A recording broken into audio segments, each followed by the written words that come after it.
the 80s, this is what they thought 2015. When we think of cinematic masterpieces, Back to the Future consistently ranks among the greatest achievements in filmmaking history. The 1985 science fiction comedy, directed by Robert Zemeckis, has captivated audiences for nearly 4 decades with its compelling narrative, memorable characters, and groundbreaking visual effects. Yet despite its polished appearance and critical acclaim, this beloved classic harbors numerous continuity errors and production oversights that have become the subject of intense scrutiny among dedicated fans. What makes these mistakes particularly fascinating is not their existence, but rather how they survived the editing process and remained visible in the final theatrical release. The story of how Back to the Future came to exist is itself a testament to perseverance in the face of overwhelming rejection. When Zemeckis and co-writer Bob Gale first pitched their concept, a teenage boy traveling back in time to meet his parents as young people, studios across Hollywood collectively dismissed the idea. Over 40 production companies rejected the script, viewing it as insufficiently risque for the comedies that dominated the 1980s marketplace. The entertainment industry at that time favored edgy, adult-oriented humor, and the filmmakers' family-friendly approach seemed commercially unviable. It took Zemeckis' proven success with Romancing the Stone in 1984 to finally convince Universal Pictures to greenlight the project. This struggle to bring the film to life would foreshadow the numerous challenges that lay ahead during production. One of the most significant obstacles emerged during the casting process. Zemeckis and Gale had envisioned Michael J. Fox in the leading role of Marty McFly from the beginning. Fox possessed the precise combination of charm, comedic timing, and youthful energy that the character demanded.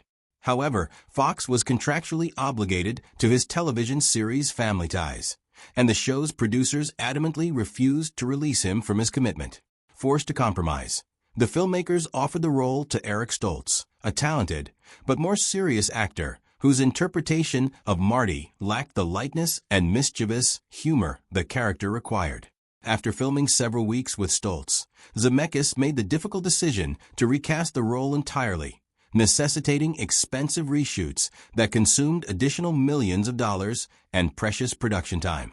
The circumstances surrounding the film's release added further pressure to an already strained production schedule. Universal had committed to a July 3rd release date to capitalize on the lucrative summer box office season.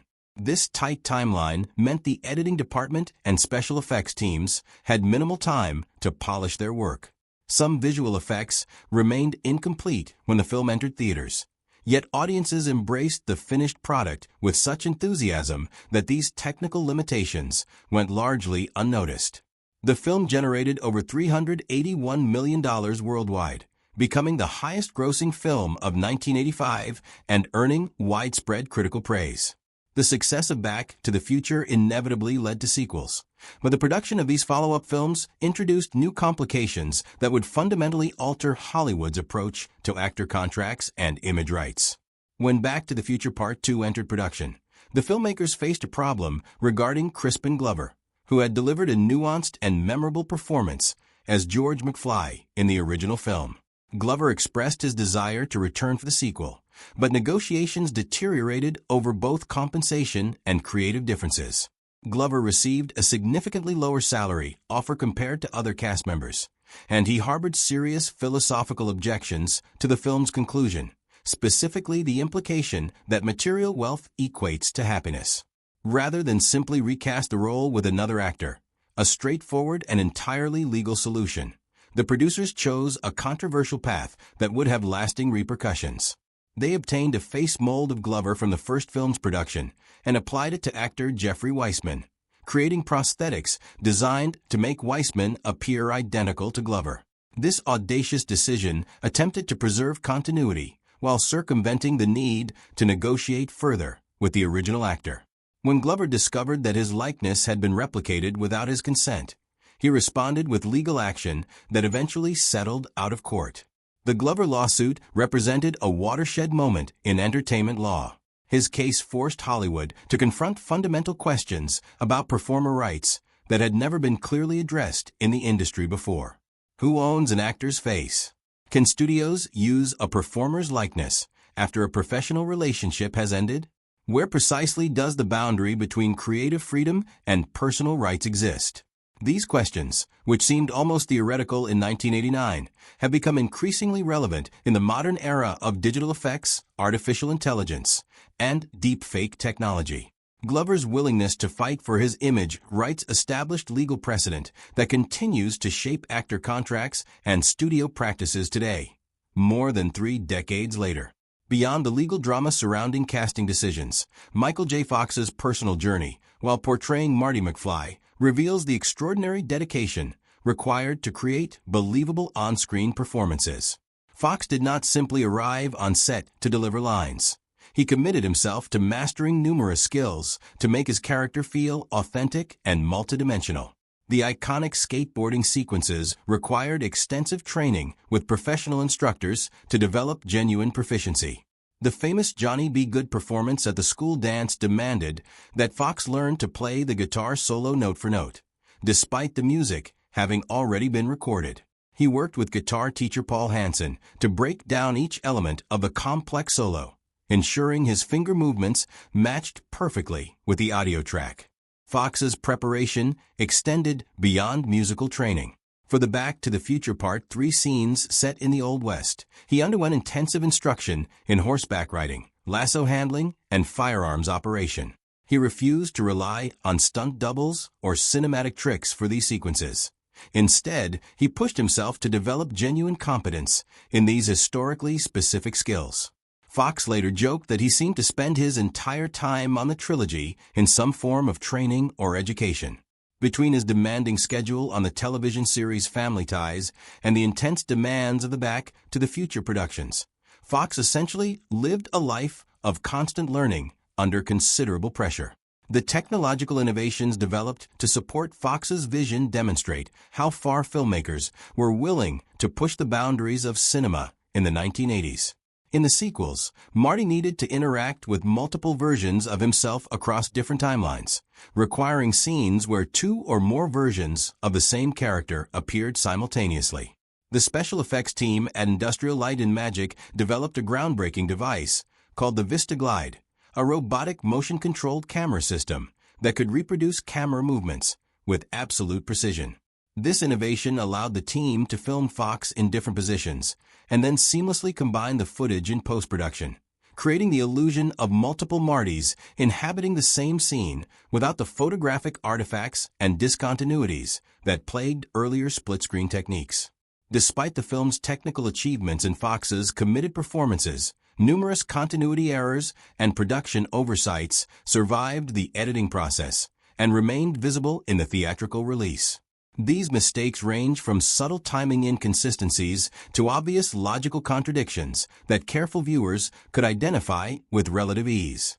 One particularly famous blooper occurs during the scene where Marty shows the 1955 version of Doc Brown a video recording from the future. In this sequence, Doc appears on the recorded footage explaining temporal mechanics and delivering crucial dialogue. However, the scene contains a glaring continuity problem. When Marty originally filmed this video message in 1985, the camera was positioned at his side, nowhere near aimed at document. The audio and video simply do not match according to basic cinematographic logic, yet the scene plays out as if the recording was perfectly captured from the ideal angle. Another recurring continuity problem involves the Save the Clock Tower flyer that functions as an important plot device throughout the narrative. When a campaign volunteer initially hands this flyer to Marty, the object appears brand new and pristine. Later in the film, Jennifer writes a love note on its reverse side, and Marty subsequently carries it as a cherished memento. However, observant viewers have noted that the flyer's condition varies inconsistently throughout the film. In some scenes it appears fresh and unmarked, while in others it displays obvious creases and wear. Most significantly, in the scene where the volunteer originally presents the flyer to Marty, Jennifer's handwriting is already visible on the back of the paper, despite her not yet having written the note. This temporal impossibility occurs in plain sight, a continuity error that somehow escaped detection during the editing phase. The background extras in several scenes demonstrate additional continuity lapses. Most notably, in the town square sequence associated with the Save the Clock Tower campaign, an unnamed background performer appears to be caught in a repetitive loop, walking around the same corner multiple times in identical fashion and direction.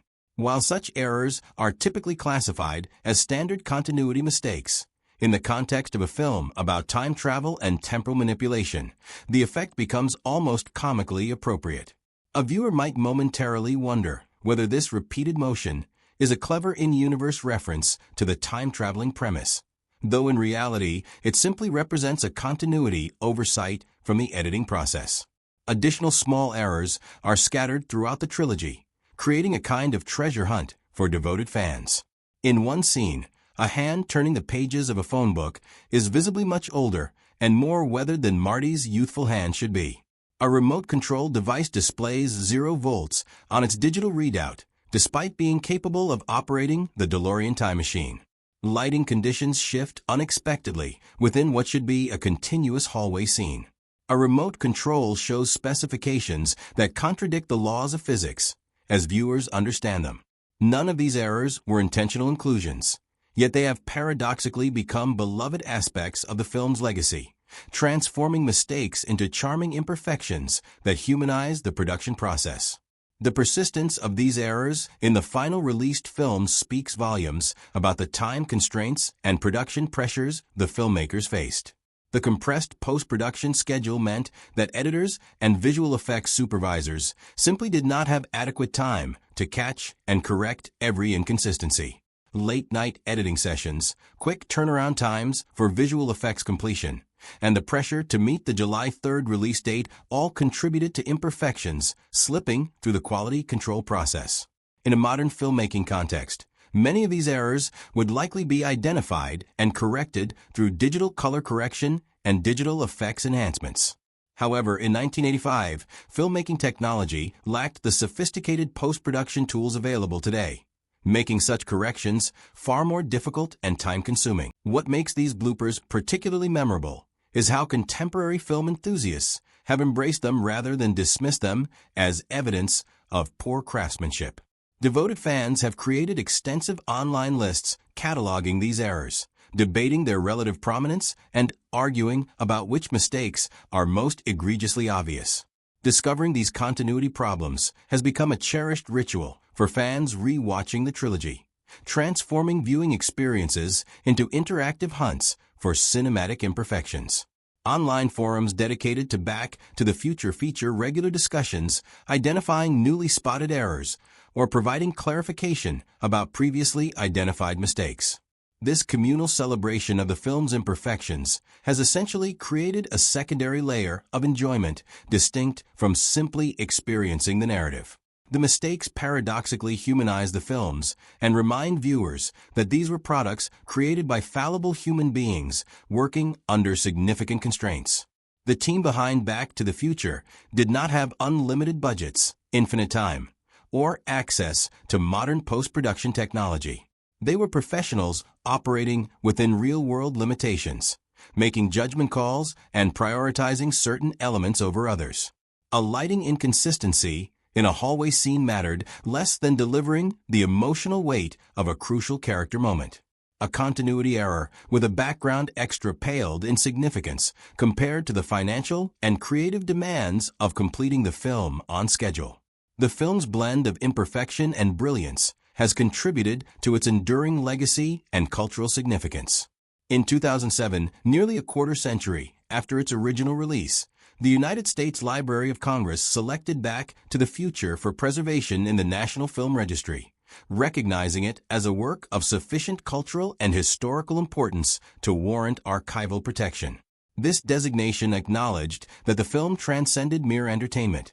It had become an essential element of American cultural history.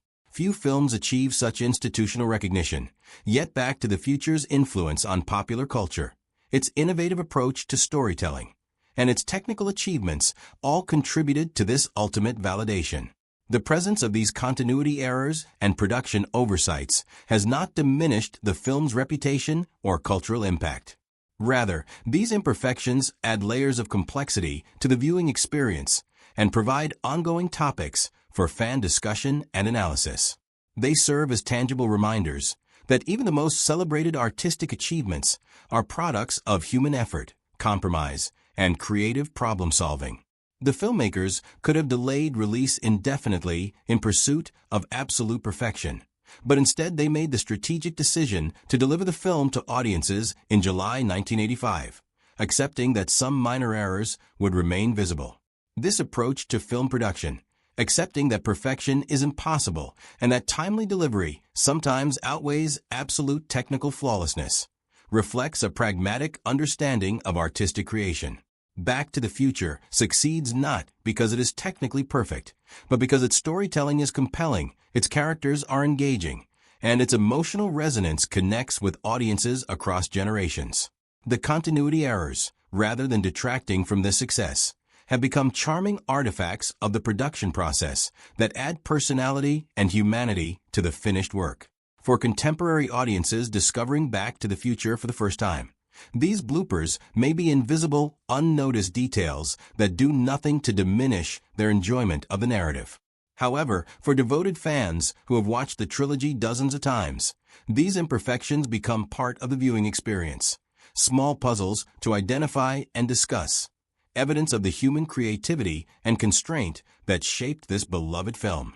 The mistakes have transformed the movie into an interactive text, where careful observation and analytical viewing reward audiences with deeper understanding and appreciation for the filmmaking process itself. In conclusion, the bloopers that slipped past the editors of Back to the Future represent far more than simple production errors.